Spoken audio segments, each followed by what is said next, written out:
4.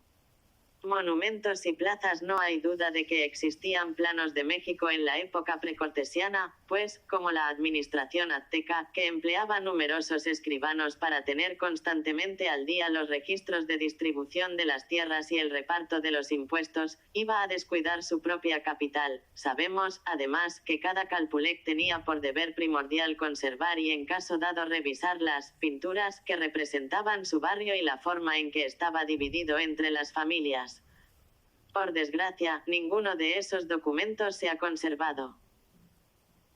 El Museo Nacional de Antropología e Historia de México posee un fragmento precioso, posterior a la conquista pero sin duda hecho muy poco tiempo después de ella, el plano en papel de Maguey. Lo que queda de él solo representa una pequeña parte de la ciudad, situada al oriente de Tlatelolco. Tal como está el plano ofrece una buena idea de la estructura de los barrios con sus parcelas iguales enmarcadas por los canales y las calles y cortadas por las grandes arterias de circulación. Solo menciono como simple dato el plano burdo que se ha atribuido a Cortés y que es casi imposible de utilizar, con sus adornitos infantiles y sus cuadros diminutos donde las aldeas que rodean a México aparecen coronadas de torres a la europea.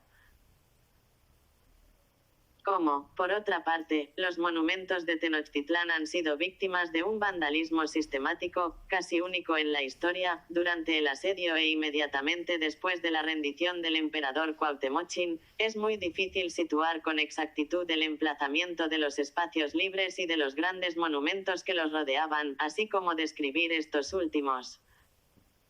Solo podemos apoyarnos en las narraciones más o menos precisas de los cronistas y en los resultados de algunas excavaciones que se han podido practicar en el corazón mismo de la ciudad moderna. Se puede, también razonar por analogía y reconstituir los principales rasgos arquitectónicos de los edificios mexicanos tomando como base los que aparecen en los monumentos aztecas que existen fuera de la capital y que respetaron los conquistadores, especialmente la pirámide de Tenayuca. La plaza central de Tenochtitlán parece haber estado situada casi exactamente en el lugar donde hoy está el zócalo de la ciudad moderna. Tenía, pues, la forma de un rectángulo de 160 a 180 metros, cuyos lados más cortos estaban, respectivamente, frente al norte y al sur. Al norte la limitaba una parte de la empalizada del Templo Mayor, que dominaba en ese lugar la pirámide de un templo del sol, al sur confinaba con un canal que corría de oriente a poniente. Al occidente tenía las casas, muy probablemente de 2 pisos, que ocupaban los funcionarios del imperio, y finalmente veía por el oriente la fachada del Palacio Imperial de Moctezuma II que ocupaba el lugar donde está hoy el Palacio Nacional. El palacio que había sido de Asayacat, 1469 a 1481, lugar donde fueron alojados los españoles cuando llegaron a México, se encontraba inmediatamente al norte de las casas de los funcionarios y su fachada oriental daba frente al recinto del Templo Mayor. Se llegaba a esta gran plaza por el canal mencionado antes, por la calzada de Ixtapalapan que pasaba a un lado del Palacio de Moctezuma y que venía a terminar en la puerta del templo, y por otras calles. La calzada de Tlacopan seguía más o menos el trazo de la actual calle de Tacuba y terminaba, poco al norte de la plaza y a un lado del Palacio de Asayacat, en el lado oeste del recinto del templo. Tanto del suelo del zócalo moderno como los cimientos de los edificios que lo rodean están materialmente llenos de restos de escultura azteca, de estatuas, de fragmentos de monumentos y de bajorrelieves. Algunos se han exhumado entre la piedra de Tizoc, el famoso calendario azteca, y el teocalli de la Guerra Sagrada. Otros, cuya situación se conoce, esperan todavía ver de nuevo la luz. Muchos otros se han perdido, sin duda para siempre.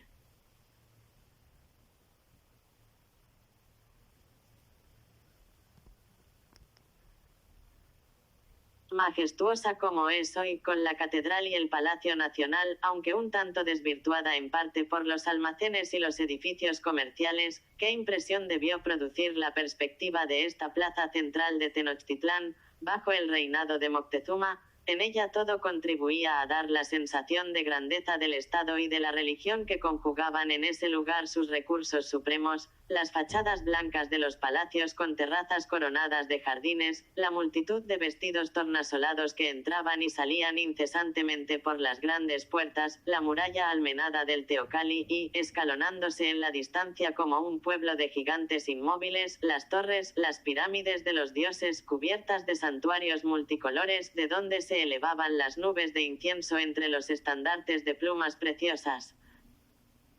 El impulso vertical de los templos se combinaba con la horizontalidad serena de los palacios como para hacer que concurrieran, en la estabilidad de los poderes, las aspiraciones de los hombres y la protección divina. Defender el templo de Huitzilopochtli siempre fue uno de los deberes esenciales de los soberanos desde los comienzos de la vida urbana. Y es la tarea que los notables de la época confían al segundo emperador Huitzilihuitl, 1395 a 1414, y al verdadero fundador del poderío azteca, Itzcoatl.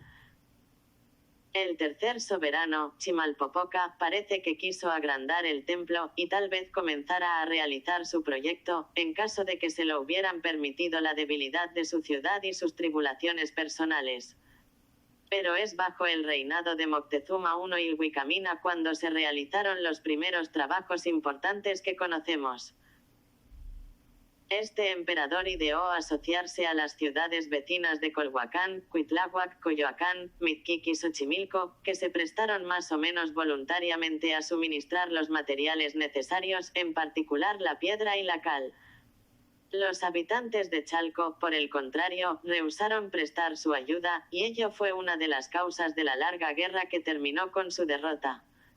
La obra duró 2 años. El templo se construyó sobre una pirámide a cuya cúspide se llegaba por 3 escaleras, de las cuales la principal estaba hacia el sur, y las otras 2 al este y al oeste. Estas 3 escaleras juntas debían tener un total de 360 gradas, o sea un número igual a los días del año, menos los 5 días nefastos de fin de año, es decir que cada una de ellas tenía 120 gradas. El monumento fue inaugurado en 1455 después de la victoria de Moctezuma Ilhuicamina sobre los huaxtecas, y los cautivos de esta tribu fueron los primeros sacrificados en él. Sin embargo, podemos preguntarnos si la tradición que acabamos de referir nos sitúa en el pasado hechos en realidad más recientes, porque en efecto, si el templo construido por orden de Moctezuma I tenía ya las dimensiones máximas del edificio definitivo, no se puede ver en qué hayan consistido los trabajos que realizaron los soberanos posteriores. Todo conduce a pensar que el Teocalli de Huitzilopochtli, como la mayor parte de las pirámides mexicanas, fue ampliado por superposiciones sucesivas. Así pues, es probable que el templo, tal como fue reconstruido bajo el reinado de Moctezuma Ilhuicamina, no haya tenido las proporciones que le darían los siguientes soberanos. Asayácat realizó algunas mejoras en el monumento que heredó de su predecesor, colocó en él el enorme Cuauhtémoc, disco de piedra de las águilas, piedra de los sacrificios que, se dice, trajeron de Coyoacán 50.000 hombres con ayuda de cuerdas y rodillos. Pero fue bajo los reinados de Tizoc y de Ahuichol cuando el gran Teocalli quedó tal como debía aparecer ante los ojos de los primeros europeos. Una estela esculpida que se conserva en el Museo Nacional de México conmemora la inauguración del templo. Representa a los 2 emperadores, cada uno de los cuales aparece con el jeroglífico de su nombre y con la fecha Chicoyacatl, 8 caña, o sea 1487 de nuestra era. Tizoc murió apenas un año después, parece que fue él quien asumió la iniciativa de las nuevas mejoras. El Códice Telleriano Remensis nos muestra 2 fases de esa empresa, bajo el reinado de Tizoc, en Nahuiyacatl, 4 caña, 1483, este año fue la primera piedra que se puso en el Cugrande que hallaron los españoles cuando vinieron a la tierra. En el cuadro correspondiente al año siguiente, Macuilli Tecpat, 5 Pedernal, el glifo del año está unido por un trazo a un dibujo que representa una pirámide de 4 cuerpos levantados sobre una base cuadrangular, provista de 2 escaleras manchadas de sangre. Sobre la plataforma final se yergue el nopal, símbolo de Tenochtitlán. El comentario español dice así: se alzó el pueblo de Cinancantepec, que estaba sujeto a los mexicanos, los cuales fueron sobre ellos e hicieron tal estrago que casi no quedó hombre, porque todos los trajeron al Cu de México a sacrificar sobre el Cu grande, que aún no estaba acabado. En el año 1487, el glifo cronológico Chicuey AKTL, 8 caña, está unido a un templo, pero en esta ocasión sí se trata del templo ya terminado. En lo alto de la pirámide se levantan 2 santuarios juntos, el uno adornado de rojo alrededor de la puerta y sobre el techo, y el otro de azul en las mismas partes. Más adelante veremos la significación de esos detalles. Enlazado por un trazo a la figura correspondiente al templo, aparece un tlecuahuitel, el bastón para sacar fuego, de donde salen llamas y humo, símbolo del fuego nuevo que se encendía ceremonialmente para inaugurar un templo. Hay otro trazo que conduce del bastón de fuego al glifo de Tenochtitlán. Este conjunto de figuras puede, pues, traducirse así: en el año 8 caña fue inaugurado el doble Teocalli, de Tenochtitlán. Al lado de esos signos aparece un hombre envuelto en una capa bordada, sentado sobre un sillón con dosel, el Icpalli real, y sobre él un signo que representa un animal fantástico de las aguas lacustres, el aguichol. Se trata del emperador que llevó ese nombre. Finalmente, debajo y alrededor del templo aparecen dibujados guerreros coronados de plumas blancas y de plumón, adornos rituales de los sacrificados con los jeroglíficos de las ciudades de donde proceden: Xiucoac, Cuetlaxtlán, Zapotlán. Debajo de los guerreros se lee 2 veces el signo Siquipilli, 8000, y 10 veces el signo Zenchontli, 400, o sea un total de 20,000. Esos dibujos se pueden traducir como sigue: en esta ocasión, Aguichol hizo sacrificar 20.000 guerreros originarios de Xiucoac, Cuetlaxtlán y Zapotlán. La leyenda española es un tanto inexacta. Se terminó de hacer y perfeccionar el Cu grande de México. Dicen los viejos que se sacrificaron en este año 4.000 hombres traídos de las provincias que habían sujetado por guerra. Tendremos ocasión de volver sobre los sacrificios. Por ahora, nos contentaremos con anotar que el gran templo, tal como lo encontraron los españoles en 1519, había sido inaugurado por Aguichol 32 años antes. Las descripciones y relaciones redactadas después de la conquista, por desgracia, son con frecuencia oscuras. En efecto, confunden bajo EJ nombre de Gran Templo, por una parte, el templo de Huitzilopochtli y el conjunto de construcciones religiosas que se elevaban en el centro de la ciudad, y por otra el templo de Tlatelolco. Son edificios diferentes que trataremos de distinguir. Primero, el templo de Huitzilopochtli era, de hecho, un templo doble, tal como lo representa el Códice Telleriano Remensis, figura que se ve confirmada por otros numerosos documentos, por ejemplo las ilustraciones del texto de Sahagún en el manuscrito de Madrid y el Códice de 1576. La pirámide descansaba sobre una base rectangular de 100 metros de largo, eje norte-sur, y 80 metros de ancho, eje este-oeste, y estaba compuesta de 4, o quizá 5 cuerpos, cada uno de ellos de menores dimensiones que el inmediatamente inferior. Solo la fachada occidental de la pirámide tenía una escalera, muy ancha y doble, limitada por las alfardas que comenzaban en las grandes cabezas de serpiente. Una de ellas fue exhumada recientemente junto a la catedral y que terminaban de manera casi vertical antes de llegar a la plataforma.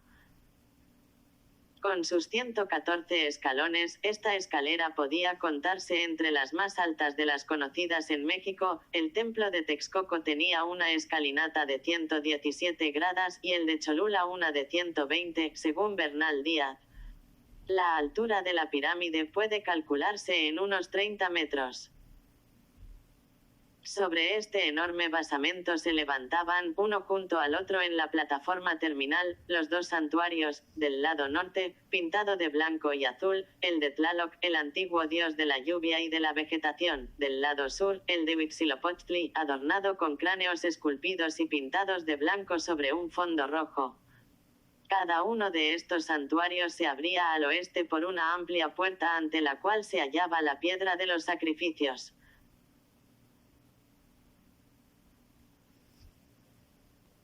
Los tecos gemelos, de forma piramidal, estaban constituidos por una armazón recubierta de argamasa y cal, y se prolongaban hacia arriba por una especie de muralla o de crestería parecida a las que coronan los edificios mayas, destinada a aumentar la altura aparente de los monumentos. Una hilera continua de caracoles marinos, símbolos del agua, rodeaban el techo del santuario de Tlaloc con una especie de cinturón almenado, en tanto que otra de mariposas, fuego y sol adornaba el de Huitzilopochtli.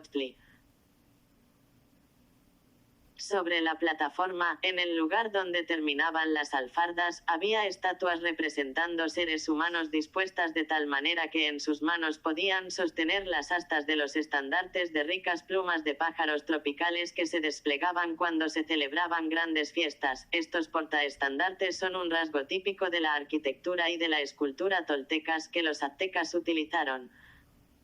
Rodeando totalmente la pirámide, cabezas de serpiente entrelazadas formaban una muralla de serpientes, Coatepantli, otro rasgo típicamente tolteca.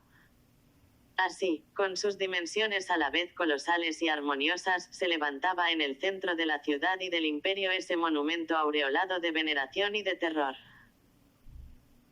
Se contaba que sus cimientos ocultaban innumerables joyas de oro y piedras preciosas que se habían mezclado con los bloques y la argamasa por orden de los emperadores. Bernal Díaz atestigua que esta tradición era exacta y que cuando los españoles demolieron el Teocalli encontraron el tesoro enterrado. En la época que estudiamos, el templo doble de Tlaloc y de Huitzilopochtli no estaba solo. Dominaba con su volumen y su altura una verdadera ciudad religiosa erizada de pirámides, encerrada dentro de un muro almenado con cabezas de serpiente Coatepantli que debía medir aproximadamente 400 metros de largo y de oeste a este poco más o menos 300 metros de ancho. Esta muralla rodeaba la plaza central y el palacio de Moctezuma a lo largo de la actual calle de la Moneda. Al este, seguía el trazo de las actuales calles del Carmen y de Correo Mayor, y al oeste, el de las de Monte de Piedad y Santo Domingo. Al norte, terminaba en un canal paralelo a aquel que, como hemos visto, limitaba la plaza y el Palacio Imperial. El muro tenía 3 o quizá 4 puertas fortificadas, y todas las habitaciones estaban repletas de armas de diferentes clases. Las guardaba una guarnición escogida. De la puerta meridional partía la calzada de Ixtapalapan y de Coyoacán, de la puerta norte, la de Tepeyacac, de la occidental, la de Tlacopan. Sahagún enumera no menos de 78 edificios o clases de edificios que formaban parte del Templo Mayor, es decir, del barrio religioso delimitado por el Coatepantli. Podemos preguntarnos si no hay en esa enumeración algún exceso o alguna confusión, y si el buen fraile no habrá contado también algunos edificios que se encontraban fuera de la muralla, en otras partes de la ciudad. Esta sospecha se ve reforzada por el hecho de que muchos edificios citados llevan el nombre de otros barrios de Tenochtitlán y aún de Tlatelolco, y porque Sahagún menciona en la misma serie de los Calpulli lugares de ayuno y de retiro situados en los barrios cercanos a los templos locales. Sea como fuere, podemos tratar de determinar las diversas categorías de construcciones que se levantaban en el interior del muro. Ante todo los templos propiamente dichos, los Teocalli y Teopan.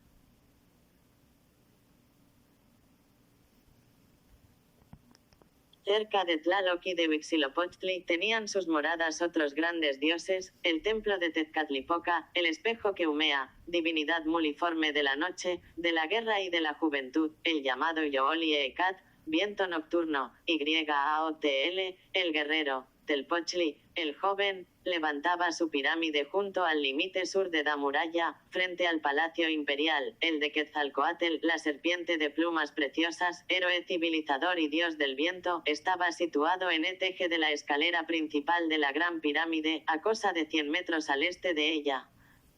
Este templo era, a diferencia de todos los demás, un edificio circular, que tenía la forma de un cilindro elevado sobre una base piramidal. Una escalera esculpida y pintada de manera que representara la boca de una serpiente proporcionaba acceso al interior. Un poco apartado del gran Q estaba otra torrecilla que también era casa de ídolos o puro infierno, porque tenía a la boca de una puerta una muy espantable boca de las que pintan que dicen que están en los infiernos, como la boca abierta y grandes colmillos para tragar las ánimas.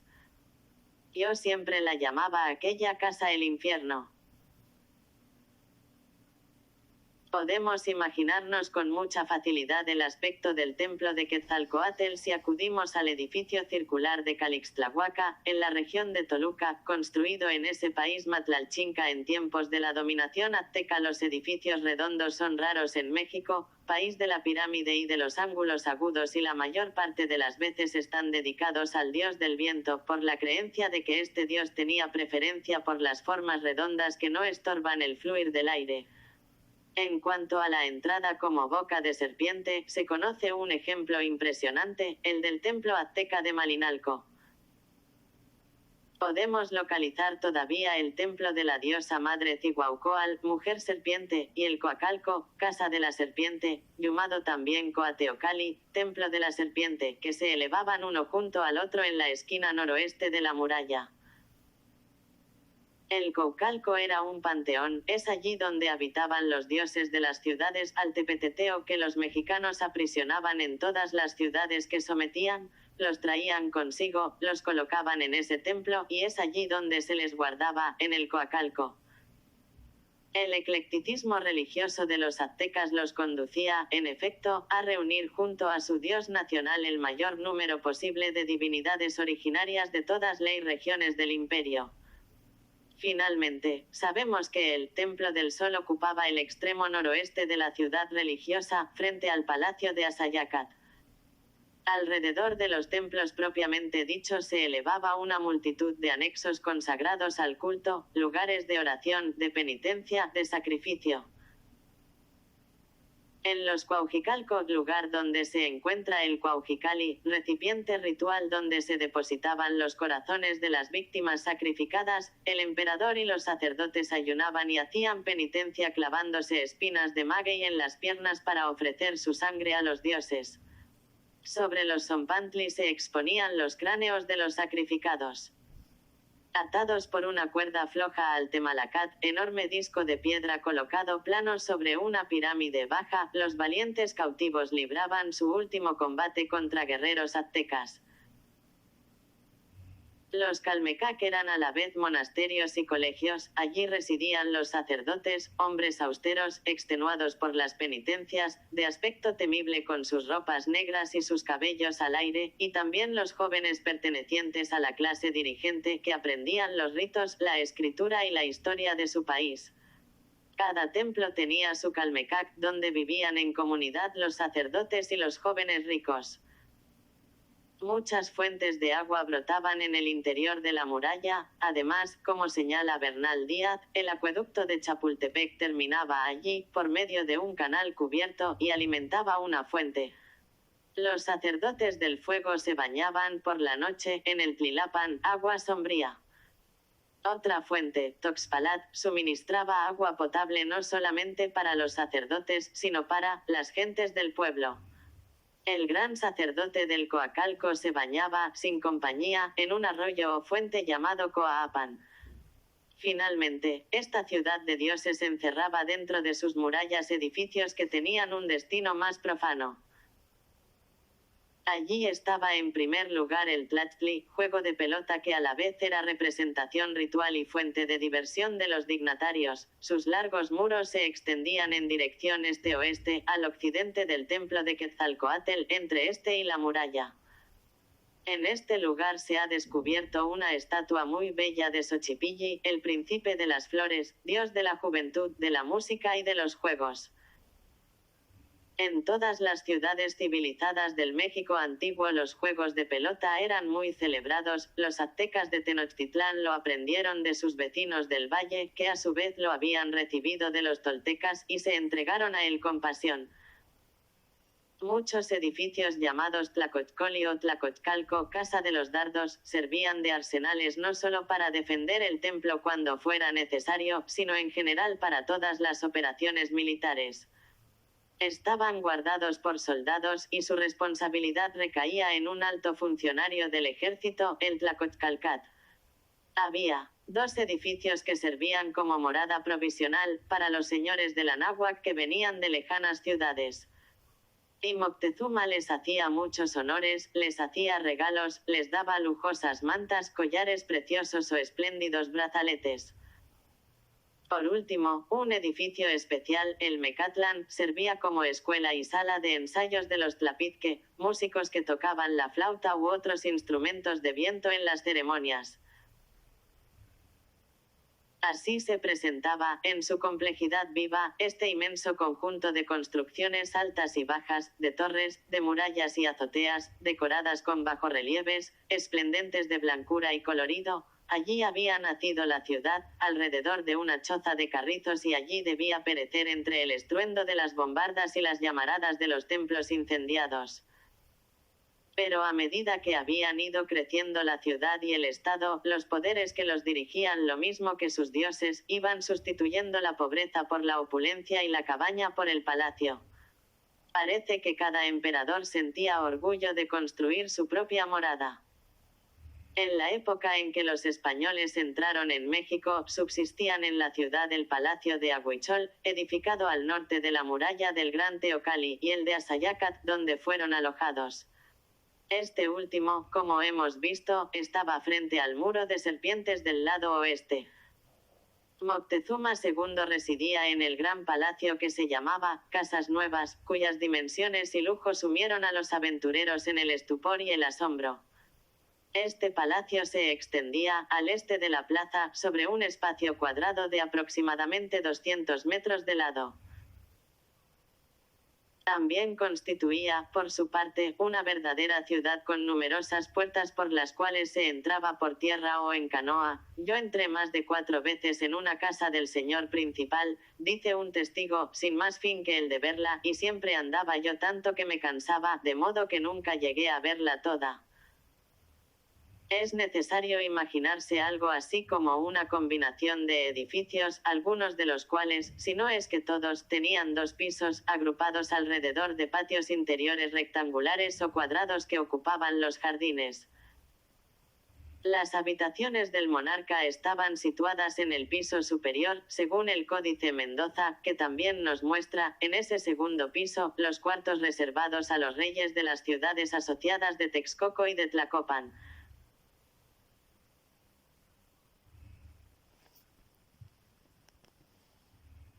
Los salones de la planta baja albergaban lo que hoy llamaríamos resortes principales de los poderes públicos y del gobierno, los tribunales supremos, de lo civil, de lo criminal, y el tribunal especial que se encargaba de juzgar a los dignatarios acusados de crímenes o de delitos graves, como el adulterio. Después estaba el Consejo de Guerra, al cual asistían los principales jefes militares, el Azcaucoli, donde se reunían los funcionarios de segunda categoría encargados de ejecutar las decisiones de la justicia, el Petlacalco, Tesoro Público, donde se acumulaban reservas considerables de maíz, frijol, granos y comestibles diversos, vestidos y mercancías de todo género, la Sala de los Calpixque, o administradores encargados de llevar al día la cuenta de los impuestos, es decir, la Oficina de las Finanzas. Otras habitaciones se utilizaban como prisiones, ya sea para los prisioneros de guerra, o para los reos de delitos comunes.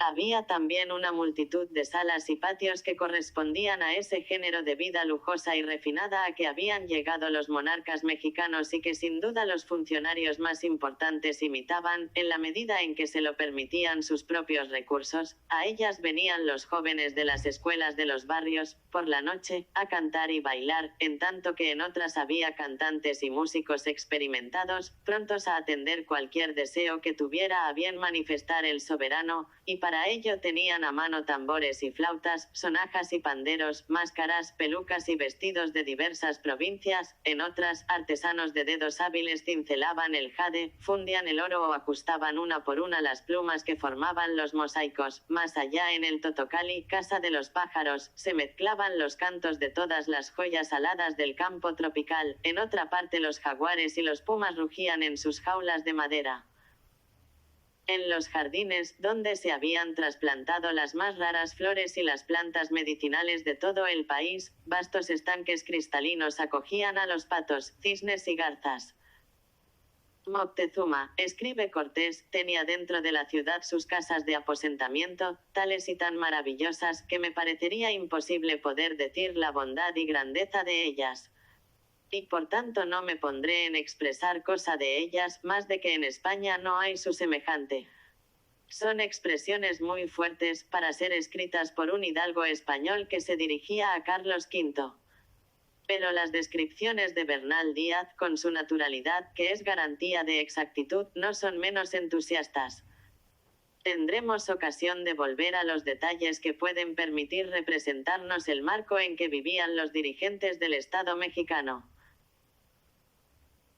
Bástenos por ahora haber situado, dentro del cuadro general de la ciudad, el asiento de los poderes junto a los santuarios e imaginar el asombro y la admiración de un provinciano, de un indio de la costa o de las montañas que llegara a México y contemplara el bosque de pirámides de los Teocalli o el lujo de las fachadas y terrazas del Palacio Imperial. El efecto grandioso que debían producir esos monumentos aumentaba todavía más por los innumerables bajorrelieves, estatuas y esculturas de todo género, en su mayor parte sagradas aunque las había también profanas, que decoraban los edificios, poblaban los santuarios y las habitaciones, jalonaban las murallas y las plazas. Lo que de ello queda en el Museo Nacional, a pesar de las destrucciones en gran escala del siglo XVI, desconcierta por su cantidad, sus dimensiones y su perfección. La plaza central de Tenochtitlán, como las de los barrios, debía servir como mercado. Tiene esta ciudad muchas plazas, escribe Cortés, donde hay continuos mercados y trato de comprar y vender. Y sin embargo, agrega, tiene otra plaza tan grande como 2 veces la ciudad de Salamanca, toda cercada de portales alrededor, donde hay cotidianamente arriba de 60.000 ánimas comprando y vendiendo, donde hay todos los géneros de mercaderías que en todas las tierras se hallan, así de mantenimientos como de vituallas, joyas de oro y de plata, etc. Se trata evidentemente de la plaza de Tlatelolco.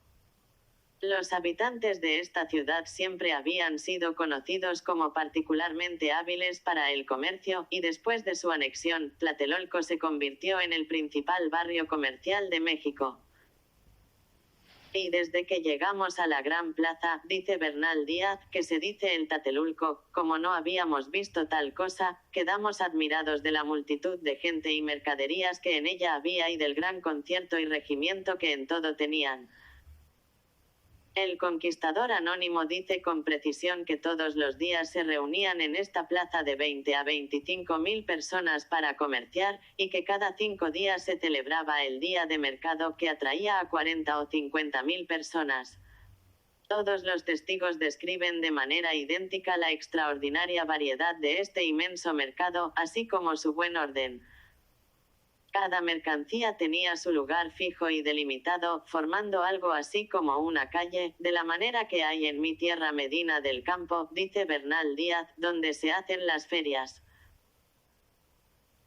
Aquí se vendían joyas de oro y plata, piedras preciosas, plumas multicolores traídas de la tierra caliente. allí esclavos, unos libres de toda ligadura y otros con pesados collares de madera, que esperaban resignadamente al comprador. Más allá hombres y mujeres regateaban las mantas, los taparrabos y las faldas de algodón o de hilos de aloe.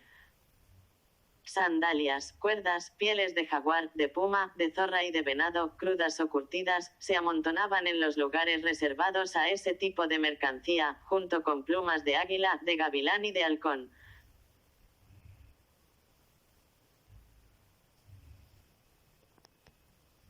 Se vendía maíz, frijol, semillas oleaginosas, cacao, chile, cebolla y 1000 especies de legumbres y de hierbas, pavos, conejos, liebres, carne de venado, patos y perritos cebados, mudos y sin pelo, que tanto apreciaban los aztecas, frutas, camotes, miel, almíbar de caña de maíz o de maguey, sal, colores para teñir telas y para escribir, cochinilla, índigo, vasijas de barro cocido de todas formas y dimensiones, calabazas, vasos y platos de madera pintada, cuchillos de pedernal o de obsidiana, hachas de cobre, madera para construcción, tablas, vigas, leña, carbón de madera, trozos de madera resinosa para antorchas, papel de corteza o de aloe, pipas cilíndricas de carrizo llenas de tabaco y listas para usarse, todos los productos de las lagunas, los peces, las ranas y los crustáceos y hasta una especie de caviar, formado por huevos de insectos recogidos en la superficie del agua, y esteras, sillas, brasero. ¿Qué quieren más que diga?, exclama Bernal Díaz, hablando con acato. También vendían muchas canoas llenas de yenda de hombres, que tenían en los esteros cerca de la plaza, y esto era para hacer sal o para curtir cueros, que sin ella dicen que no se hacía buena. Bien, tengo entendido que algunos señores se reirán de esto. Había en todas partes un amontonamiento prodigioso de mercancías, una abundancia inaudita de artículo, de todo género, que una muchedumbre compacta, llena de rumores, pero de ninguna manera ruidosa, tal como son todavía los indígenas actuales, serios, reposados, rodeaba deambulando alrededor de las canastas. Hay en este mercado, dice Cortés, casas como de boticarios, donde se venden las medicinas hechas, así potables como ungüentos y emplastos. Hay casas como de barberos, donde lavan y rapan las cabezas. Hay casas donde dan de comer y beber por precio.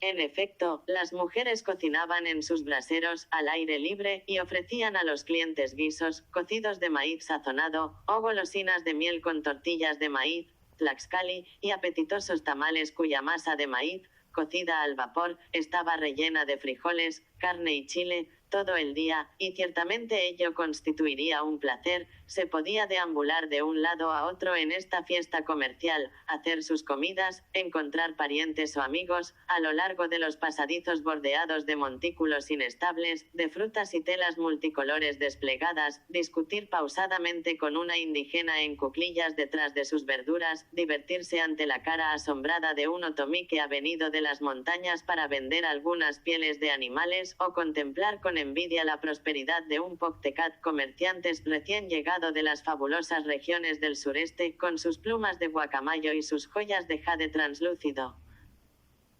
Impasibles, midiendo con sus pasos la enorme plaza a lo largo y a lo ancho, los encargados del mercado, Tianquitpan Tlayacaque, vigilaban sin decir palabra a la multitud y a los vendedores. Se suscitaba una disputa, un comprador se quejaba de haber sido víctima de un fraude, alguien que pasaba reconocía en un puesto una mercancía robada, vamos, y todos los que intervenían eran estrechamente escoltados hasta el tribunal que funcionaba permanentemente en uno de los extremos del mercado. Allí se turnaban sin cesar 3 magistrados y la sentencia se pronunciaba sin dilación. El delincuente, condenado a pagar una multa, enviaba a buscar a los miembros de su familia, los cuales llegaban inmediatamente, sin aliento, llevando sobre sus espaldas una carga de cuachli, pieza de tela que servía como unidad monetaria, y la multitud, satisfecha, reanudaba su camino, un pueblo de hormigas, entre las galerías cubiertas que bordeaban la plaza, al pie de la alta pirámide del templo de Tlatelolco.